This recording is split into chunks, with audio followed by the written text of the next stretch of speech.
फरमाए। अल्लाह आप सबको खुश रखे। जो हुजूर की महफिल में आया है वो कोई बदनसीब नहीं है, वो अल्हम्दुलिल्लाह खुश नसीब है। और आप यकीन जान लो कि आप बुलावे से आए हो, वरना तो कितने लोग हैं इस इलाके में। आपको हुजूर ने बुलाया है तो आए हो, और हुजूर जब बुलाते हैं तो खाली हाथ नहीं भेजते, फिर झोलियां भर भर के भेजते हैं। माशाअल्लाह। मदीने में एक भाई, ये आवाज बड़ी मोटी हो लग रही है मुझे भाई, थोड़ा सा इसका बेस और कम करेंगे? बहुत अच्छा माइक है माशाअल्लाह, बहुत अच्छा माइक है, इसका बेस कम करें। हाँ ठीक है, ठीक है। मदीने में एक सिहाबी हुजूर की बारगाह में आए।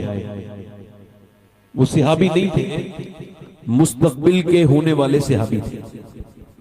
उस वक्त हालत कुफर में थे, यहूदी थे। कहने लगे हुजूर मैं आपके ऊपर ईमान लाना चाहता हूं, मगर एक मोजज़ा दिखा दीजिए। तो हुजूर ने फरमाया क्या देखना चाहते हो? कहा जो आप दिखाएं। फरमाया मैं तो कुछ भी दिखा सकता हूं, नबी मुख्तार कुल हैं, जिसको जो चाहे अता कर दे। वाह, तुम बताओ क्या देखना चाहते हो? और ये बुखारी शरीफ की हदीस है, जरा जोर से बोलो, तुम क्या देखना चाहते हो? हजरत ईसा एक पहाड़ी पे चढ़े और कह लगे मैं दुनिया से जा रहा हूं, रुखसत हो रहा हूं, मगर मेरे बाद अल्लाह के हबीब आएंगे। सुभान अल्लाह, सुभान अल्लाह। तो उनके असहाब ने कहा मूसा ईसा अलैहिस्सलाम को, आप जिनकी खबर दे रहे हैं, तो आपको तो अल्लाह ने यह कमाल दिया कि जब आप उंगली का इशारा करें, आप जब चाहें तो अंधों को शिफा दे दे, अंधों को आंखें दे दे, कोड़ियों को शिफा दे दे, मुर्दों को जिंदा कर दे, तो क्या वो जिनकी आप खबर दे रहे हैं वो आपसे भी ज्यादा कमाल वाले होंगे? तो ईसा अलैहिस्सलाम ने कहा था, आपको बताऊं मेडिकल साइंस ने इस बात को बताया है कि ये जो वो अल्लाह माफ करे, मेडिकल साइंस ने नहीं बल्कि नासा ने इस बात को बताया है कि ये जो चांद है ना, ये 1.25 लाख किलोमीटर, 1.25 लाख मील दूर है। जमीन से चांद 1.25 लाख मील दूर है। अब जरा गौर करो, वो कह लगे ए ईसा आप जिनके आने की खबर दे रहे हैं, क्या वो आपसे भी ज्यादा कमाल वाले होंगे? तो ईसा अलैहिस्सलाम ने कहा, ये नहीं कहा मेरी तरह होंगे, नहीं नहीं, कहा मेरी तो बात ये है कि जब मैं बीमार को जब ठीक करता हूं अल्लाह के हुक्म से, तो बीमार भी जमीन पर होता है और मैं भी जमीन पर होता हूं। जब मैं मुर्दे को जिंदा करता हूं तो मैं भी जमीन पर होता हूं और वो मुर्दा भी जमीन पर होता है। मैं जब कोड़ी को शिफा देता हूँ अल्लाह की दी हुई ताकत से, तो मैं भी जमीन पर और वो मुर्दा और वो कोड़ी भी जमीन पर। मगर उस आमना के लाल का कमाल ये होगा कि वो जमीन पर होंगे और इशारा करेंगे तो चांद के 2 टुकड़े हो जाएंगे। नारे तकबीर, नारे रिसालत, सरकारे मदीना। चांद के 2, ये कौन कह रहे हैं बोलो?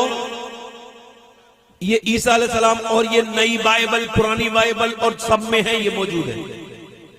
ये वाकया उन्होंने ऊंचाई पर चढ़ के कहा, 1.25 लाख मील दूर के चांद के इशारे को इशारा करे, उंगली के इशारे से चांद के 2 टुकड़े कर दे।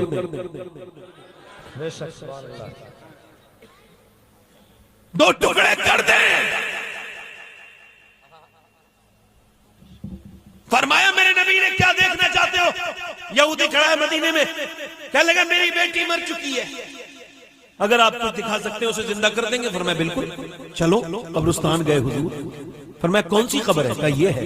हुजूर ने इरशाद फरमाया, ओ बच्ची, तुझे आमना के लाल ने पुकारा है, जरा बाहर तो आ। अभी लफ्ज पूरे नहीं हुए, जमीन में हरकत हुई, आधी मिट्टी इधर गिरी, आधी मिट्टी उधर गिरी। लड़की जमीन चीरती हुई बाहर को आई और बोली, लब्बैक या रसूल अल्लाह, लब्बैक या रसूल अल्लाह। बोलो हाथ उठा के बोलो, लब्बैक या रसूल अल्लाह। माशाअल्लाह। यानी हुजूर जब चाहें तो मुर्दे भी बोलने लगते हैं। आप तो इंसान है ना, जरा जोर से बोले सुभान अल्लाह। बड़े अच्छे अल्लाह। मुझसे 2-3 शेर की फरमाइश किसी ने की है, पढ़ दूं? माशाअल्लाह। ये अलग बात है, देखो आपके लिए खतरे की घंटी जाकिर भाई, आपसे तकरीर की कभी किसी ने फरमाइश नहीं की, मगर हमसे नात की फरमाइश हो रही है। जरा जोर से बोले। इसमें जरा हल्का सा भाई ट्रेबल बढ़ाएं, ट्रेबल। मेरे दोस्त मेरी बात समझ नहीं पा रहे हैं, ट्रेबल बढ़ा दें, ट्रेबल। आवाज को बारीक कर दें, पतला कर दें, सेंसिटिव कर दें, दिल लगा के बोले जरा सुभान अल्लाह, सुभान अल्लाह। पढ़ दूं 2-3 शेर? पढ़ दूं भाई? एक मैं ही नहीं उन पर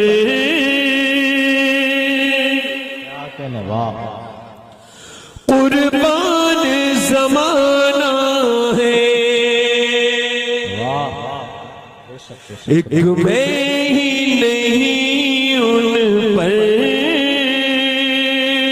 कुर्बान ज़माना है, जो रब्बे दो आलम का महबूब यगाना है, जो रब्बे दो आलम का महबूब यगाना है।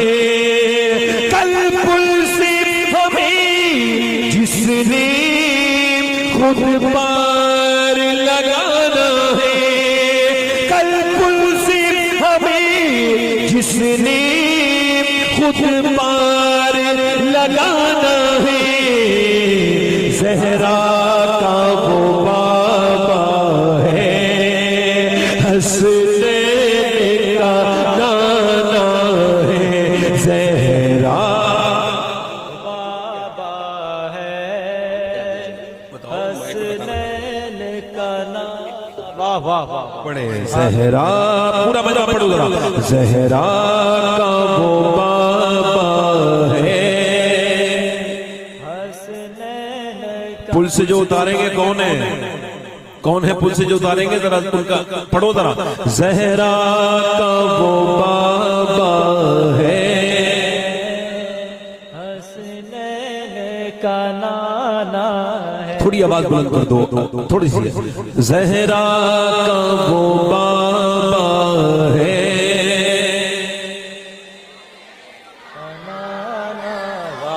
और 2 दरवाजों से कभी साइल खाली नहीं आया। एक तो हुजूर का दरवाजा है, एक हुजूर की बेटी सैयदा फातिमा का दरवाजा है। आओ दर ज़हरा पर फैलाए हुए दामन,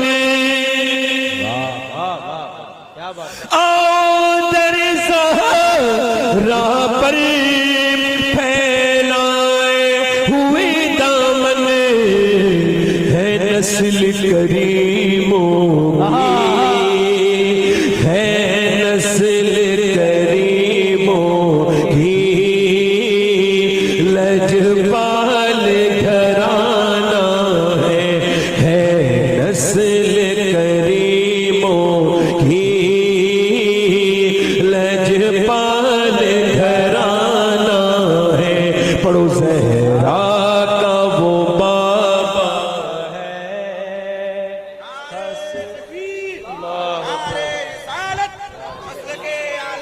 एक आखिरी शेर। मरना तो है ही ना, कभी एक्सीडेंट से मर गए, कभी ऐसे मर गए। पीर साहब कहते हैं इज्जत से ना क्यों मर जाए हम नामे मोहम्मद पर, इज्जत से ना क्यों मर जाए हम नामे मोहम्मद पर, यूं भी किसी दिन हमको दुनिया से तो जाना है नस्ल करीमों की, लजपाल घराना है, ज़हरा का वो बाबा। ई को कम करे भाई, तकरीर शुरू कर रहा हूं भाई बड़ी जल्दी से। अल्लाह ने इंसान को क्यों पैदा किया, ये एक सवाल है बहुत बड़ा। और इस सवाल को अगर आप नहीं समझेंगे तो पूरी जिंदगी अगर कोई सफर करे और मंजिल ना पता हो तो पहुंच नहीं सकता। बात गलत है सही? इंसान जब तक अपनी तख्लीक का मकसद नहीं समझेगा क्यों पैदा किया गया, सिर्फ खाने के लिए, सिर्फ पीने के लिए। ए बच्चे अलग अलग बैठो, उधर बैठो, जाके दूर जाके बैठो, जल्दी बैठो, दूर उठ जाओ, उठ जाओ बेटे, बात कर रहे हो आप लोग, उधर जाके बैठो, उधर अलग अलग बैठना, अलग अलग, एक साथ नहीं बैठना, अलग अलग बैठना। जाओ बेटा, उठ जाओ, बस यहाँ ठीक है। आवाज कर रहे थे, शोर कर रहे थे, बोलना नहीं, बोलोगे तो आपको भी उठा दूंगा, ठीक है? बोलना नहीं बेटा, ठीक, हाँ बैठो। इंसान जब तक ये नहीं समझेगा ना अल्लाह ने उसको पैदा क्यों किया है, तो वो फिर तब तक वो ठीक रास्ते पे आ नहीं सकता। वो यूं समझेगा यूं ही पैदा किया गया हूं, यूं ही दुनिया में आया हूं, शॉर्ट विजिट है दुनिया का। आपको बता रहा हूं मैं, 15 साल तो अपनी मर्जी से बंदा जीता ही नहीं। 15 साल के बाद कहीं होश, उसका शऊर बेदार होता है, होश में आता है, फिर उसके बाद पढ़ता लिखता है, कामयाब होता है, शादी करता है, बच्चे हो जाते हैं, उसके बाद दुनियादारी में लग के मर जाता है। यही जिंदगी है? नहीं नहीं, उसने कहा था अकबर इलाहाबादी ने, क्या बताऊं दोस्त क्या कार्य नुमाया कर गए, क्या बताएं दोस्त क्या कार्य नुमाया कर गए, एमए किया, डिग्री ली, नौकरी की, पेंशन ली और मर गए। यही मकसद नहीं जिंदगी का। जिंदगी का मकसद क्या है? आपका फ्रिज, आपकी वॉशिंग मशीन, आपके घर का जनरेटर, आपके हाथ की जितनी भी चीजें हैं, घड़ी का मतलब है टाइम बताती है, आपकी कार का मतलब है सफर को आसान करती है, आपकी मोटरसाइकिल का मतलब है कि वो आपके सफर को आसान करती है। इंसान ने इंसान के लिए जितनी भी चीजें बनाई हैं, जितने भी औरत मर्द के लिए चीजें बनी है, वो सब अल्लाह जो बनाया इंसान ने इंसान के लिए, सब मकसद है, एक वजह से है, खाली किसी और वजह से नहीं, आप इंसान के फायदे के लिए है। तो क्या अल्लाह ने इंसान को बेमकसद बनाया? इसका क्या मकसद है? यह सवाल है। इमाम मालिक फरमाते हैं इंसान 2 बार ही पैदा होता है। एक बार मां के पेट से पैदा होता है, एक दिन तब पैदा होता है जब वो ये समझ जाए कि मुझे क्यों पैदा किया गया है। यानी जिस दिन वो समझ जाए कि आंसू कहां बहाने हैं, जिस दिन उसको समझ में आ जाए दर्द किसको बताना है, जिस दिन उसको समझ में आ जाए। याद रखें, जरा गौर तो करें, ये दुनियादारी जो है ना ये खत्म हो जाने वाली है, मगर आखिरत हमेशा रहने वाली है। दुनिया मताउन दुनिया कलील, और ये आखिरत क्या है? वरल आखिरतु खैरुल लका मिनल ऊला। ये जो आखिरत है ये आखिरत है, मगर अब आखिरत की तरफ बिल्कुल भी फोकस नहीं है। इंसान सिर्फ इसी में लगा हुआ है, और उसने कुछ लोग जो है वो नोट कमाने में लगे हैं, कुछ सिर्फ गफलत में अभी जवानी में है तो ऐश में लगे हुए हैं, कुछ गाने में लगे हैं, कुछ तमाशे में लगे हैं। अभी कुछ दिनों पहले एक लड़के का एक्सीडेंट हुआ, खतरनाक तरीका एक्सीडेंट हुआ। इतना खतरनाक एक्सीडेंट था कि कान में लीड लगाकर गाना सुनता हुआ जा रहा था, अचानक ट्रक के नीचे आ गया, मोटरसाइकिल ट्रक के नीचे आई। इतना खतरनाक एक्सीडेंट हुआ, उसकी जो मुसलमान होने की अलामत थी वो तक मिट गई, और उसके हाथ में एक कड़ा था, उसका पूरा जिस्म भुरता बन चुका था। उसका भेजा लोगों ने थैली में उठाया, जिस्म के हिस्से हो चुके थे। बहुत लोगों ने गौर किया कौन है, मगर पता ही नहीं चला। आखिरकार लोगों ने उसको गैर मुस्लिम समझ के आग लगा दी। बाद में पता लगा वो जो इंतकाल करा था वो बहुत दूर का था, लंबे सफर पे था, और गैर मुस्लिम था, मुसलमान था, गैर मुस्लिम नहीं था। उसने अपना निशान मिटा दिया। जाने कितने ऐसे नौजवान मर गए जिनकी मौत की खबर ही नहीं हुई। अभी उड़ीसा में एक्सीडेंट हुआ, ट्रेन आपस में लड़ गई, आपने खबरें सुनी होंगी। जब उसको ट्रेन आपस में लड़ी तो 1,500 लोग तकरीबन मरे, और वो जब मरे तो ऐसे फुर्ता बन गए, एक दूसरे में घुस गए ट्रेनें, और उन इंसान के अजसाम का यह हाल हुआ कि लोग अपने मरने वालों के जिस्म लेने के लिए गए भुवनेश्वर में, एम्स में, मगर लोग पहचान ही नहीं पाए। उनके चेहरों की यह हालत थी कि पहचान नहीं पा रहे थे। मैं आपसे पूछना चाहता हूं मेरे दोस्तों, और आपको यह साथ में बताना भी चाहता हूं, अल्लाह ने इंसान को क्यों पैदा किया? अगर वो नौजवान जो अपने घर से निकला था, अगर उसको यह मकसद पता होता अल्लाह ने उसको क्यों पैदा किया है, तो ना उसके गांव वाले उसकी मौत पर अफसोस कर रहे होते, ना उसके माँ बाप अफसोस कर रहे होते, क्योंकि नमाजी था। 5 वक्त का नमाजी अगर मर जाए दाढ़ी रखा के तौबा करके, तो इंसान कहता मर गया मगर अच्छा अच्छे हाल में मरा है, मगर अगर वो जवानी में बगैर तौबा करे मर जाए तो इको कम करे भाई, बगैर तौबा करे मर जाए तो वो अपना मकसद ना समझ पाए जिंदगी का। तो बस यही मेरा आपसे सवाल है मेरे दोस्तों, मेरे नौजवानों, मैं आपसे ये पूछना चाहता हूं। अल्लाह फरमाता है अल्हाकुमुत तकासुर हत्ता ज़ुरतुमुल मकाबिर कल्ला सौफ़ तालमून सुम्मा कल्ला सौफ़ तालमून। देखो, एक तो अल्लाह ये कहता है कि तुम्हें गाफिल रखा माल की ज्यादा तलबी ने, यहां तक कि तुमने कब्रों के मुंह देख लिए। अल्लाह के रसूल फरमाते हैं आदम की औलाद को यानी इंसान को एक जंगल भर के सोना दे दिया जाए, हीरे जवाहर और खजाना दे दिया जाए, तो उस जंगल को ठिकाने लगा के दूसरा जंगल ढूंढेगा दूसरे दिन। समझ आ रही है? मेरे दोस्तों जो पीछे खड़े हैं, मेरे दोस्त बैठ जाएं, मेरे बच्चे छोटे भाई मेरे बैठ जाएं, आपकी खिदमत करने आया हूं, थोड़ी देर मुझे सुन लो। आप ही का खादिम हूं और किसी का नौकर नहीं, आप ही का हूं। आराम से बैठ के सुनो, सुनो मेरी बात को और ध्यान से सुनो। आपसे अर्ज कर रहा हूं मेरे भाइयों, मेरे दोस्तों, अल्लाह फरमाता है तुम्हें गाफिल रखा माल की ज्यादा तलबी ने, यहां तक कि तुमने कब्रों की मुंह देख लिए। फिर कहता है पहले कहता है अल्हाकुमुत तकासुर हत्ता ज़ुरतुमुल मकाबिर कल्ला सौफ़ तालमून, फिर फरमाता है सुम्मा कल्ला सौफ़ तालमून, यानी वो कहता है तुम जान जाओगे, हाँ जान जाओगे। फिर वो सुम्मा का इस्तेमाल करता है, यानी सुम्मा अरबी में तब बोला जाता है फिर के लिए, यानी फिर हाँ तुम जान जाओगे, यानी मैं तुम्हें बता रहा हूं, देखो तुम समझा रहा हूं, फिर समझा रहा हूं, इस बात को समझो, इस दौलत के चक्कर में अपने रब को ना भुलाओ,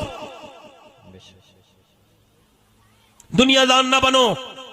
ए मेरे दोस्त, ए भाई, ए भाई, ए भाई, ए भाई, ए भाई, जब फिल्म देखता है पूरी देखते हो भाई, हमारी बात पूरी नहीं सुन सकते? क्या जल्दी है ऐसी मेरे दोस्त? ऐसा क्या घर पे तुम्हारे काम है जो हुजूर की महफिल छोड़ के जा रहे हो? बताओ, ऐसा कोई दूसरी महफिल मिलेगी आपको? है।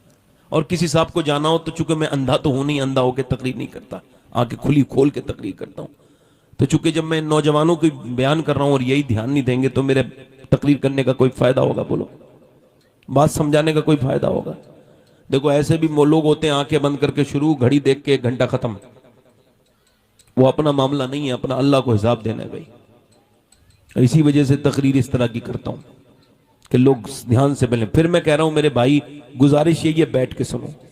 हो सकता है ये मेरी जिंदगी की आखिरी तकरीर हो और इसके रास्ते में मेरा एक्सीडेंट हो जाए, मर जाऊं, इंतकाल हो जाए।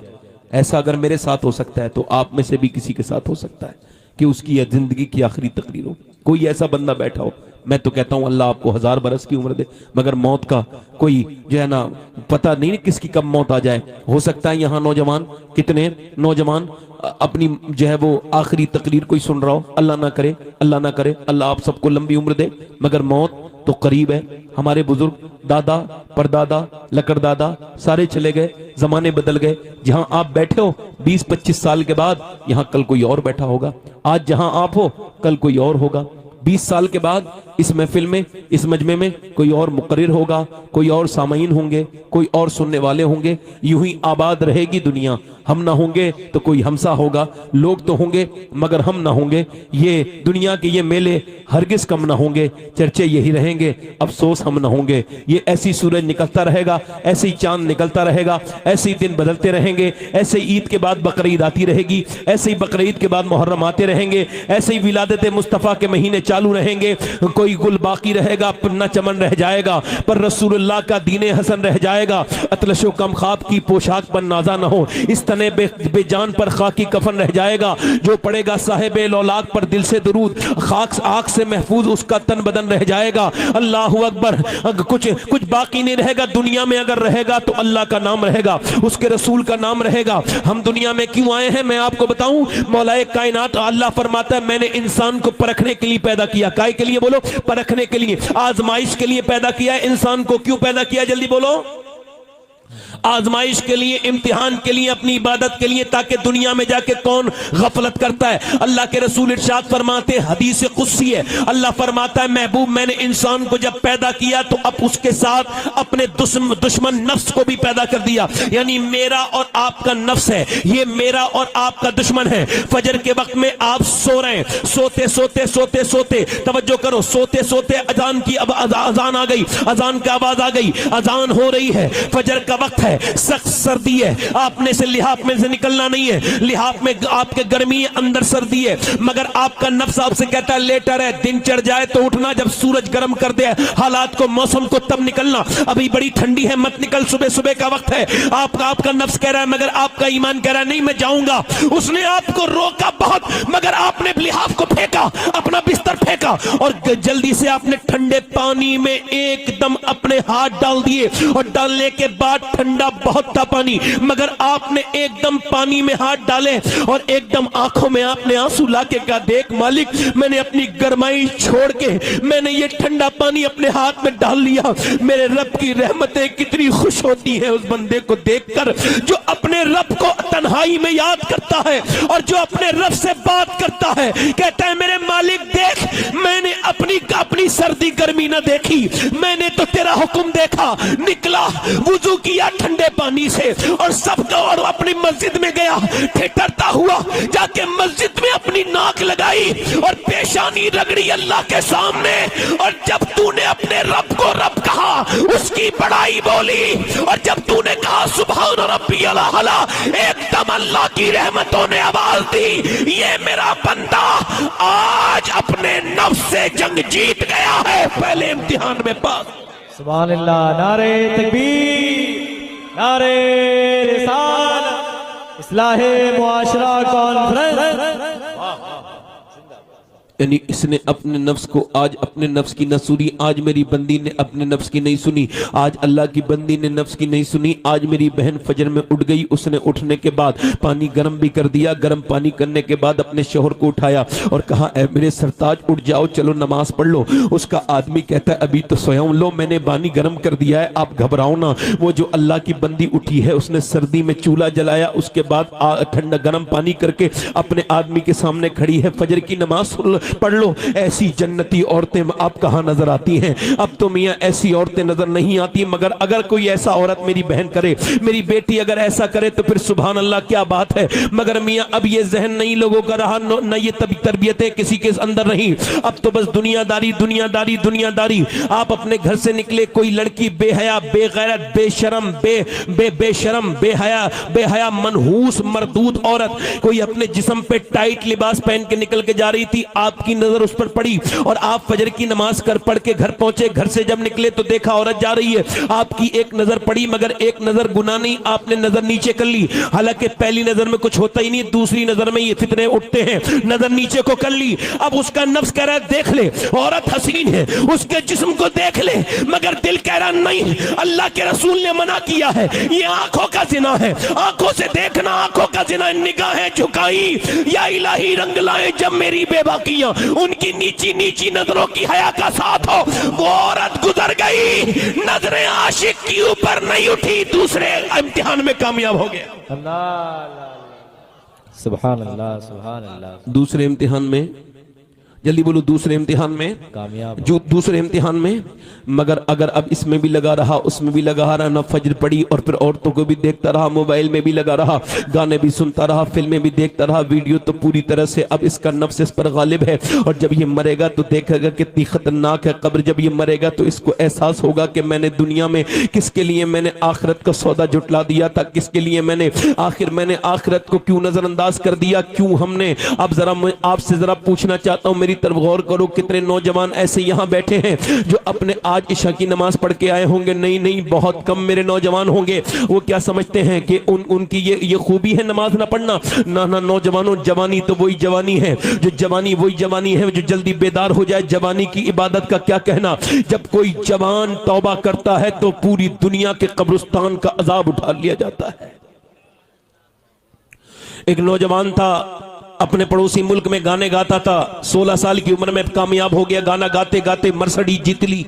कंपटीशन में। उसके बाद दूसरी जगह गाना गाया, मशहूर हो गया। एक मुल्क से दूसरे मुल्क पूरा उसने जो है ना पैसे कमाने शुरू कर दिए, महफिलें करनी शुरू कर दी, वर्ल्ड टूर किया। उसने जो है ना वो डॉलर में, यूरो में, पाउंड में पैसा कमाया, बेहतरीन पैसे उसके आ गए, जे बहुत ज्यादा पैसा कमाया। 19 साल की उम्र में 2 घर खरीदे, एक शहर में एक दूसरे शहर में, हर शहर में उसका एक घर है। अब जरा गौर करें, 19 साल की उम्र में शादी भी कर ली पसंद की लड़की से, 23 साल की उम्र तक गाने गाता रहा, मगर अल्लाह की पकड़ बड़ी सख्त है। गाना गाते गाते एक दिन बेहोश होकर गिर गया। जब उसको होश आया, जब उसका चेकअप हुआ तो पता चला कि इसके दोनों गुर्दे फेल हो चुके हैं। अब मियां गुर्दे जब फेल हो जाते हैं तो होता क्या, डायलिसिस होता है। एक लड़का मुझे मिला था उत्तराखंड में, 22-23 साल का, उसके गुर्दे दोनों फेल थे। मैंने उसके हाथ पर हाथ रखा तो उसकी नब्ज फड़क रही थी। मैंने पूछा, भाई ये तेरी नब्ज क्यों फड़कती है? कहने लगा, जब मेरे डायलिसिस होता है तो 5-6 दिन तक फड़कती रहती है, पूरा खून बाहर को निकलता है, तब इंसान के गुर्दों का डायलिसिस होता है। यानी जब गुर्दे काम नहीं करते हैं तो उसके बाद डायलिसिस होता है, और 20-25 हजार रुपए एक हफ्ते में जाते हैं। उसका एक घर बिका, दूसरा बिका, उसकी गाड़ियां बिक गई, नौकर चाकर उसे छोड़ के चले गए। उसके भाई ने उसको अपना गुर्दा दिया मगर गुर्दा फेल हो गया। उसका पूरे ट्रांसप्लांट में सारा पैसा लग गया, खत्म हो गया। अब उसने भीख मांगी मगर लोग भीख देने के लिए तैयार नहीं। देखा अपने वक्त कैसा मिजाज बदलता है अपना। कल तक लोग जिसके साथ सेल्फियां लेते थे आज उसको भीख देने के लिए तैयार नहीं है। कल जिसके नाम की मैं आपको बता रहा हूं कि गरीब की तो रिश्तेदारी भी दुनिया में कम होती है, अमीर के रिश्तेदार दुनिया में बहुत होते हैं, गरीब तो बेचारा रिश्तेदार के मामले में बहुत पीछा होता है। हालांकि जो मोहब्बत गरीब के यहाँ मिलती है वो किसी मालदार रिश्तेदार के यहाँ नहीं मिलती। मगर गरीबों के तो कोई जनाजे में भी नहीं जाता। अब तो कोई गरीब बीमार हो जाए तो नहीं जाता। ओए सुनो तो मेरे दोस्त, मेरे भाइयों, मेरे नबी इरशाद फरमाते, जब मेरा एक उम्मती दूसरे को बीमारी की हालत में देखने जाता है, फरमाता है जब तक वापस नहीं लौटता, मेरे हुजूर इरशाद फरमाते हैं अल्लाह के 70,000 फरिश्ते उसके लिए दुआए मग़फ़िरत करते रहते हैं। 70,000 मासूम फरिश्ते जो अयादत बीमारों की करने जाए। और मेरी तरफ देखो मेरे दोस्तों, उसकी तबीयत बिगड़ने लगी, वो भीख की तरफ आ गया। मैं ये भी तो कहता हूँ, गुरूर मत करना अपनी दौलत पर, गुरूर मत करना अपनी शोहरत पर, गुरूर मत करना अपने इल्म पर, गुरूर मत करना अपने नसब पर, गुरूर मत करना अपने माल पर।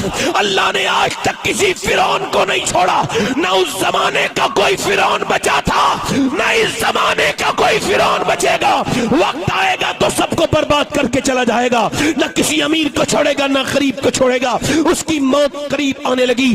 बीवी ने देखा रो रहा है, पूछा क्यों रोता है? कहने लगा, मैं इस वजह से रो रहा हूं कि तुम कुछ दिनों के बाद बेवा हो जाओगी और मेरे बच्चे यतीम हो जाएंगे। मैंने तो कभी सोचा भी नहीं था कि ऐसे हालात आएंगे। कभी अगर आपके बच्चे अभी तक यतीम नहीं है, एक साहब ने मेरा हाथ पकड़ के कहा था, सैयद साहब अगर आपके बच्चे अभी तक यतीम नहीं हुए यानी आप जिंदा है तो आपको भी 2 रकत नमाज पढ़ के कहना चाहिए, अल्लाह तेरा शुक्र है कितने जमाने में रोज बच्चे यतीम होते हैं मगर मेरे बच्चे अभी तक यतीम नहीं हुए, मैं जिंदा हूं। यतीम बच्चे हो जाते हैं, कौन उनको देखता है, कौन उनकी तीमारदारी करता है, कौन उनके सर पे हाथ रखता है, कौन उनकी चॉकलेट ला के देता है?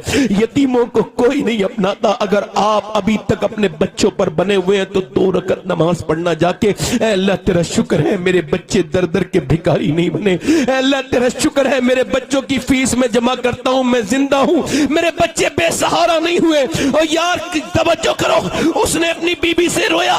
बीबी बोली इतना रोते क्यों हो? कहने लगा अल्लाह ने आवाज दी तो गाने गाए, मैंने महफिलें लूटी, मैंने अय्याशियां की, गाने गाए। आज बुरा वक्त आया है, सबने छोड़ दिया। सोच रहा हूं मैंने गाने गाए, अल्लाह ने आवाज दी। अगर मैंने नबी की नाते पढ़ी होती तो मदीने वाले ने मुझे ना छोड़ा होता।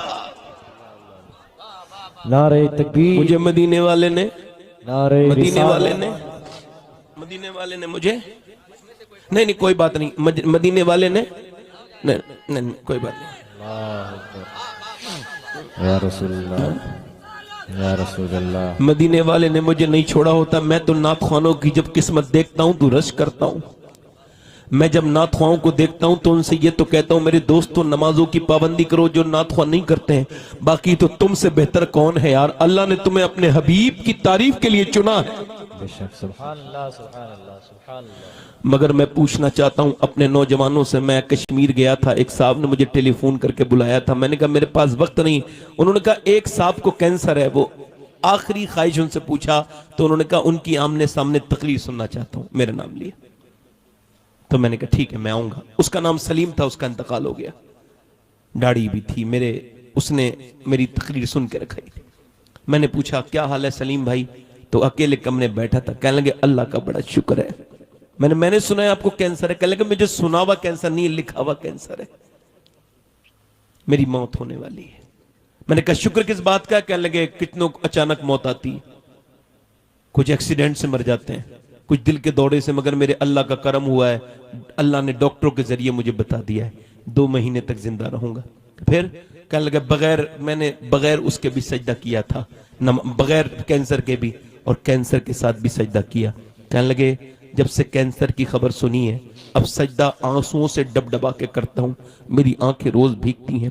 कहते पहले भी सजदे करता था मगर वो लुत्फ नहीं था, अब जब पता चलता है 2 महीने के बाद अंधेरी कब्र में चला जाऊंगा तो बड़ा दिल एकदम बेचैन हो जाता है। मैं बहुत रोता हूं, कहता हूं ऐ अल्लाह कब्र में जाने वाला हूं, मुझे माफ कर देना। कहता है सैयद साहब पूरी जिंदगी की नमाजें एक तरफ और कैंसर की रिपोर्ट आने के बाद जो नमाज पढ़ी है उसकी बरकत एक तरफ। यानी आपको बताऊं लोग नमाज की सारी सुन्नतें याद रखते हैं मगर मेरी नजर में सबसे बड़ी नमाज की सुन्नत है रोना। नमाज में रोना, अपने रब के सामने गिड़गिड़ाना, तौबा करना, उसके सामने कहना मालिक तू ही करीम है, तू मुझे माफ कर दे। कभी उसके सामने रो के देखो, अगर उसके सामने रोगे तो वो कभी किसी के सामने रोने नहीं देगा। तुम्हें याद रखना ये दोस्तों मेरी बात, दर दर पे मत रोया करो इसके सामने, ना ना, सब आंसुओं की कदर नहीं जानते। अल्लाह फरमाता है मैं बेहतरीन कदरदान हूं, आंसुओं का बेहतरीन कदरदान हूं। मेरे दोस्त वापस पलट के आ, मेरे दोस्त तूने जो अपना जिंदगी अपना वक्त गुजारा इंस्टाग्राम पर, ये तूने 3 GB 4 GB जो कंज्यूम कर दिया डेटा, ये तूने डेटा कंज्यूम नहीं किया, अपनी जिंदगी कंज्यूम कर दी। चूंकि 4 घंटे जो तेरे गए हैं ये तेरे 10 करोड़ रुपए के खरीदेगा तब भी नहीं आएंगे। 2 GB तो 150 रुपए में मिल जाएगी, 200 रुपए में मिल जाएगी, तू मर जाएगा फिर भी ये GB खरीदी जा सकती है। मगर तू अपने जीते जी अपनी नेकियां कर लेता। बंदा मेरे नबी फरमाते हैं कि जब दिन निकलता है तो कहता है इंसान जो तुझे करना हो वो कर ले, मैं आज आया हूं आज के बाद नहीं आऊंगा। हम मौत के करीब जा रहे हैं। मौला अली फरमाते हैं दुनिया गुजरगाह है। क्या है बोलो, मैंने ये पढ़ा नहजुल बलागा में। मौला अली फरमाते हैं दुनिया गुजरगाह है, ठहरने का जगह नहीं है, ठहरने की जगह आखिरत है। ठहरने की जगह क्या है बोलो, आखिरत है। फरमाते जब बंदा मरता है तो लोग कहते हैं इसने पीछे क्या छोड़ा, यानी अपने बच्चों के लिए, और फरिश्ते भी वहीं खड़े होते हैं, वो कहते हैं इसने आगे क्या भेजा।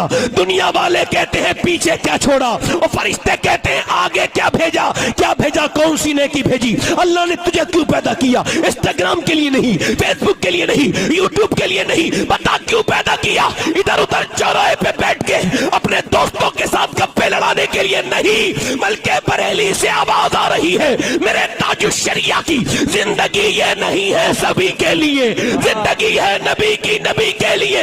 ये तो पोते ने कहा, मगर इससे ज्यादा बड़ी बात इसके दादा पोते के आज से 125 साल पहले कह के गए। पोते ने कहा जिंदगी है नबी की, नबी के लिए। दादा बोले जमीनो जमा तुम्हारे लिए, मकीनो मकान तुम्हारे लिए, चुनीनो चुना तुम्हारे लिए, बदन में है जान तुम्हारे लिए, दैन में जबान तुम्हारे लिए, हम आए यहाँ तुम्हारे लिए, उठे भी वहां तुम्हारे लिए।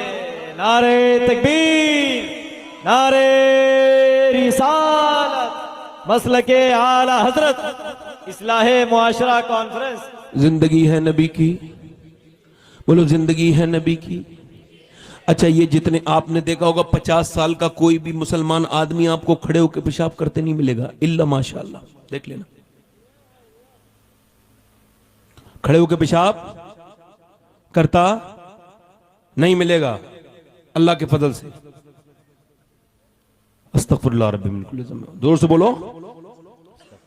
कोई बच्चा आदमी 50 साल का खड़े होकर पेशाब करते हुए, एक आध किसी बदतमीज के अलावा, ठीक, मगर आपको 20-22 साल के लड़के अक्सर खड़े होकर पेशाब करते मिलेंगे, कानों में लीड लगा के गाने सुनते मिलेंगे, ये वाहियात बातें करते हुए मिलेंगे, इंस्टाग्राम देखते। ये सब कैसे, ऐसे ही नाई, ये ऐसे ही नहीं, ये कंपाउंड इफेक्ट हुआ है, इनकी मां ने किया है असर बच्चों पर। इन सब की माओं से पूछ लो जब ये पेट में थे तो फिल्में देखती थी कि नहीं देखती थी। ये जो फिल्में चली ना घरों में, इन्होंने बर्बादी कर दी, इन्होंने बर्बाद कर दिया। घरों से कुरान निकल गया, घरों से नाते निकल गई, गाने आ गए। ये बच्चे सब गाने सुन सुन के जवान हुए, अम्मी अब्बा की लड़ाई देखते देखते जवान हुए। लड़ते क्यों हैं? लड़ाई करने वाले क्यों हैं? अम्मी अब्बा जो लड़ते हैं। और ये फिल्में क्यों देखते हैं? अम्मी अब्बा ने जो देखी जब पेट में थे। अब ये और आप ये समझ रहे होगे कि पेट के बच्चे पे असर माँ के पैदा होने के बाद होता है? ना ना, अब मेडिकल साइंस ने जब इस बात को कहा तो पूरी दुनिया इस बात को मान गई। हालांकि इस्लाम तो इससे पहले से कहता है, मेडिकल साइंस ये कहता है कि बच्चे पर असर माँ का पैदा होने के बाद नहीं होता। ये मेरी सारी बहनें नोट कर लें, आप भी लिख लें। बल्कि वो कहता है कि जब बच्चा माँ के पेट में हो तो वो जो करती है उसका असर होता है। यानी बच्चा, अब ये इस पर रिसर्च हुआ कि ये बच्चे जो पगले होते हैं, पागल, अपने मां के पेट से ही मेंटल पैदा होते हैं, इनके कौन बच्चे हैं? इन पर रिसर्च हुआ। 27 साल हार्वर्ड यूनिवर्सिटी ने रिसर्च किया तो उन्होंने बताया ये वो बच्चे हैं जो अपनी मां के पेट में जब थे, 80% तो इनके बाप ने इनकी मां को मारा। वो मार तो जाहिल अपनी बीबी को रहा था, मगर असर ये हुआ कि बच्चे को उसने माजूर कर दिया। यानी हालत हमल में, प्रेगनेंसी में, और अपनी बीबी को, जिन्होंने अपनी बीबी को मारा, पेट में अगर बच्चा आई गया है और उसने मारा तो इसका असर बच्चे के दिमाग पर हो गया, ब्रेन पर हो गया। यानी मां पर जुल्म हुआ। अगर मां टेंशन में तो बच्चे के दिमाग पे असर होगा। मां कमजोर है तो डॉक्टर कहते हैं बच्चा कमजोर होगा। मां बीमार है तो बच्चा बीमार होगा। डॉक्टर कहते हैं औरतों से सुनो, टेंशन मत लेना, फ्री माइंड रहना, ज्यादा मेहनत का काम मत करना। और सुनो, बच्चा अगर मजबूत चाहती हो तो तुम हालत हमल में ज्यादा जो है ना, ज्यादा बादाम खाना, उसमें ज्यादा आयरन होता है। ज्यादा सेब खाना, उसके अंदर ज्यादा आयरन होता है। विटामिन सी के लिए तुम ज्यादा जो संतरा खाना, ज्यादा जो है वो नींबू पीना। तुम अगर चाहती हो कि तुम्हारा बच्चे के अंदर विटामिन डी बढ़े तो ज्यादा धूप में बैठना और ज्यादा अमरूद खाना। अब मुझे बताओ, अल्लाह क्या बनाया हुआ? सेब, संतरा, अनार, अमरूद। अगर माँ खाए तो बच्चे पे असर हो जाए, तो क्या अल्लाह का कुरान माँ पढ़ेगी तो बच्चे पे असर नहीं होगा? नारे तकबीर, बोलो तो सही, होगा कि नहीं होगा? जब संतरे का असर, नींबू का असर, जब मुझे बताओ आप, जब सबका असर हो रहा है तो अल्लाह का कुरान, उसका असर नहीं होगा? है? अब कुरान तो रख दिए ऊपर ताकों में, उसके ऊपर तो जम गई, गर्द जम गई, धूल जम गई, और मियाँ के ताबीज को बड़े दिल से लगा के रखा है। ये कौम की यही तो बदनसीबी है कि जो नबी ने कुरान दिया, जो नबी ने कुरान दिया उसको रख दिया ताक में संभाल कर, और जो मियां ने ताबीज दिया वो गले में पड़ा हुआ है। जिस दिन ये ताबीज निकलेगा, कुरान हाथ में आएगा, हालात खुद ब खुद बदल जाए। अल्लाह अल्लाह अल्लाह अल्लाह अल्लाह अल्लाह, वाह वाह वाह वाह। जब कोई कुरान पढ़ता है तो अल्लाह, सुभान अल्लाह। हुजूर ने फरमाया, आप बताओ कि कोई शख्स इतना किसी का गाना ध्यान से नहीं सुनता जितना अल्लाह अपने बंदे के मुंह से कुरान को सुनता है। जरा जोर से बोलो सुभान अल्लाह। समझ है कि नहीं मेरी बात? अब कुरान तो छूट गया, कुरान, और कुरान का असर कैसे नहीं होगा? आप अपने घरों में पढ़वाओ कुरान, अपनी बीवियों से पढ़ाओ, खुद पढ़वाओ, अपने बच्चों को पढ़ाओ, कुरान की तालीम दो। कुरान है हुजूर का, कुरान को पढ़ो भी, समझो भी, उस पर अमल भी करो। कुरान तो हुजूर की सीरत, सूरत, हुजूर का कमाल, हुजूर का जमाल कुरान में। जोर से बोलो सुभान अल्लाह, सुभान अल्लाह। अब वही कुरान रख दिया। कोई मर गया तो 30 में, कोई मर गया तो 40 में, कोई मर गया, कोई मरने वाला है तो वो मरने के लिए किताब आई है दुनिया में। ये तो जीने का नुस्खा है, सुभान अल्लाह। ये तो अल्लाह का जो कुरान है, सुभान अल्लाह, ये तो जिंदगी के लिए नेमत है। मगर आज वो कुरान, देखो मैं 1-2 बार तो नीचे वालों को भी नजरअंदाज करता हूं और समझो ऊपर वालों को भी कर देता हूं, मगर फिर मैं जब 2 बार 3 बार देखता हूं तो फिर मैं कुछ कह भी देता हूं। तो मैं ऐसे ही इंसान हूं, आजाद हूं ना, मुझे मौत का कोई पता ही नहीं कब मुझे आएगी, तो मैं कल के बारे में सोचता नहीं। इस वजह से जरा मुझसे जरा थोड़ा सा ध्यान से पढ़ो, जोर से बोलो सुभान अल्लाह, मत दिल लगा के बोलो। यानी मां कुरान पढ़े, दिल्ली के करीब में 80 किलोमीटर दूर एक बच्चा पैदा हुआ। पैदा होते ही रोने लगा। एक दिन 2 दिन, पानीपत में बच्चा पैदा हुआ। 1 दिन 2 दिन 3 दिन 4 दिन 8 दिन 10 दिन 15 दिन, एक अस्पताल, दूसरा डॉक्टर, तीसरा, वो किसी भी हकीम से वो बस में नहीं आया। बच्चा खामोश ही नहीं हो रहा है। 1 महीने के बाद फखरुद्दीन बहाउद्दीन जकरिया मुल्तानी के दामाद गुजर के जा रहे थे। उन्होंने अपने मुरीदों से कहा, देखो ये बच्चे रोने की आवाज आ रही है। मुरीदों ने कहा ये रो नहीं रहा है बल्कि अल्लाह की हमद बयान कर रहा है, अल्लाह को याद कर रहा है बच्चा। लोगों ने कहा हुजूर आवाज से तो लगता है बिल्कुल छोटा सा बच्चा है, बहुत कम उम्र है। कह लगे आओ दिखाता हूं। दरवाजे पे पहुंचे, कह लगे कोई है? बाप निकल के आया, जी ये मेरा बेटा है। ये बच्चा आपका है? कि जी मेरा बेटा है। कहा आपका बेटा मुबारक हो, अल्लाह का वली है। का दिमाग ठीक है आपका? अस्पतालों में घूमना जब से पैदा हुआ है, एक हकीम से दूसरे हकीम पे ठीक हो रहा नहीं है, लगातार रोता चला जा रहा है और आप उसको वली कह रहे हैं। कहा लाओ मेरी गोद मिला के दो। गोद मिला के दिया। हजरत फखरुद्दीन ने एक कान में कुछ पढ़ा, दूसरे में कुछ पढ़ा। बच्चा खामोश हो गया। कह लगे साहब दवाइयों से ठीक नहीं हुआ, ये कान में क्या पढ़ के आपने इसके सुना दिया? कह लगे बाद में बताऊंगा, पहले ये बताओ क्या इसकी मां कुरान की हाफिजा है? कहा है तो मेरी बीबी कुरान की हाफिजा। तो सुनो, जब ये मां के अपने पेट में था ना बच्चा, तो इसकी मां ने उठते बैठते चलते फिरते खाते पीते सोते सोने से पहले उठने के बाद इतना कुरान पढ़ा कि 9 महीने इसको पेट में कुरान सुनने की आदत हो गई। जब बच्चा पैदा हुआ तो मां ने कुरान पढ़ा नहीं, वो चली गई जचगी में। बच्चे को कुरान की याद आती थी, बच्चे को लगता था कुरान की भूख। तुम उसको दवाइयां खिला रहे थे। मैंने एक कान में एक आयत पढ़ी, दूसरे में दूसरी पढ़ी, बच्चा खामोश हो गया। उसी बच्चे का नाम शरफुद्दीन बू अली शाह कलंदर पानीपती है। नारे जोर से तो बोलो जरा यार, जोर से तो बोलो। नारे रिसालत, अज़मते कुरान मुक़द्दस।